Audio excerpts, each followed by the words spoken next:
గీతా జయంతి ప్రపంచంలో ఎక్కడ కూడా ఏ పుస్తకానికి బర్త్డే అంటూ ఉండదు. కానీ ఒక్క భగవద్గీతకు మనము జయంతి జరుపుకుంటాం, అది కూడా రేపే.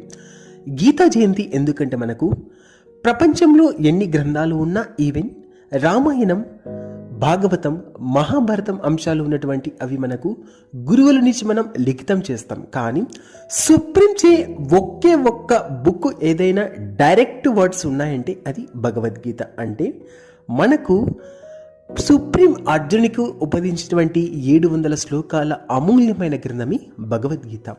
భగవద్గీతలో మనకు ఎప్పుడైతే అర్జునుడు తను యుద్ధం చేయనని అని కురుక్షేత్రంలో భీష్మించి కూర్చున్నప్పుడు కృష్ణుడు తన యొక్క స్వయాన తన నోటి నుంచి ఉపదేశించిన ఒక్కొక్క అమృతం భగవద్గీతలోని ఒక్కొక్క వర్డ్.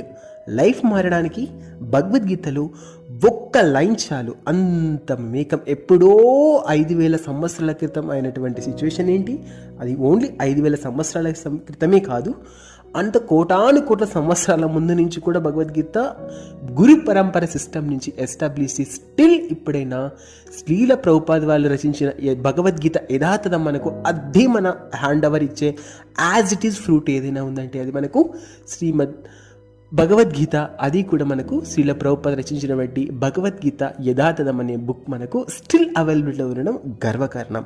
సో అలాంటి యొక్క బుక్ రేపు బర్త్డే సెలబ్రేట్ చేయబోతున్నాం. ఇది మనకు ఎప్పుడైతే కృష్ణుడు తన యొక్క విరాట్ రూపం అర్జునుడికి చూపిస్తాడు, సో ఇవన్నీ మూమెంట్స్ మనకు భగవద్గీతలో కనిపిస్తాయి. మన లైఫ్ రన్ అవ్వాలి, ఎలా మూవ్ ఆన్ కావాలి, లీడ్ చేసే ఒక గొప్ప గ్రంథం ఏదైనా ఉందంటే అది సుప్రీం నుంచి వచ్చిన వర్డ్స్ ఏవైనా మనం డైరెక్ట్గా మనం కాంటాక్ట్ అవ్వాలంటే అది ఒక్క భగవద్గీత మాత్రమే.